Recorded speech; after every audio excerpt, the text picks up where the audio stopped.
এটাকে আমরা যোগ বিয়োগ গুণ ভাগের মাধ্যমে প্রকাশ করছি। 25 সংখ্যাটাকে আমি লিখেছি 10 যুক্ত 15 আর 20 যুক্ত 5।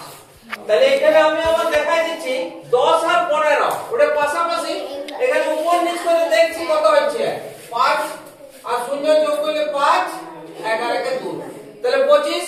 তাহলে আমরা 10 যুক্ত 15 করা যাবে স্যার এগুলো তো রয়ে গেছে 20 আর 5, 5 আর 0 যোগ করলে 5, 2 টি লাগবে গেল, তাহলে এটা হলো 25। এইবারে আমি বিয়োগের সময় দুটো কি করেছি 30 থেকে 5 বিয়োগ 35 থেকে 10 বিয়োগ। তাহলে 30 থেকে 5 বিয়োগ 5 আর কত 10, 5 আর 5 এ 10, হাতে 1, সেই 1 টাকে আমি এখানে ধরছি, 1 আর কত 3, 2 এ 3, 25 বের হলো। এইটা 35 থেকে 10 বিয়োগ 0 থেকে 5 বিয়োগ করলে 5 এ হয়, আর 1 আর কত 3, 2 এ 3। তাহলে বিয়োগ এই দুটো সংখ্যার বিয়োগ ফল আমরা দেখছি 25 হয়েছে। তাহলে আমরা লিখতে পারি এবার গুণের সাহায্যে 5 গুণিত 5 সমান হচ্ছে 5 5 এ 25। 5 এর ঘর নামটাতে আমাদের আছে 1 দিয়ে 25 কে 1 দিয়ে 1 5 এ 5, 1 2 এ 2।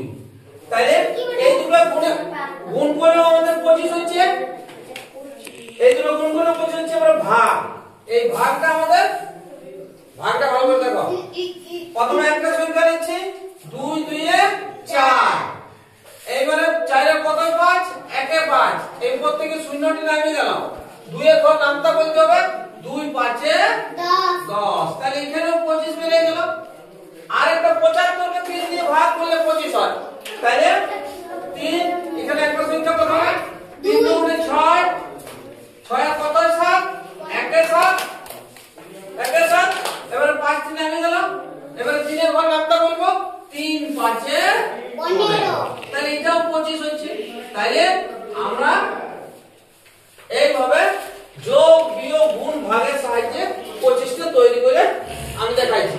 তোমরা এই 20 টাকে দেখা, দুটো করে এখানে করতে হবে, দুটো যোগের সাহায্যে দুবার দেখাইতে হবে, 20 বিয়োগের সাহায্যে দুবার দেখাইতে হবে, গুণের সাহায্যে দুবার দেখাইতে হবে, আর ভাগের সাহায্যে দুবার দেখাইতে হবে।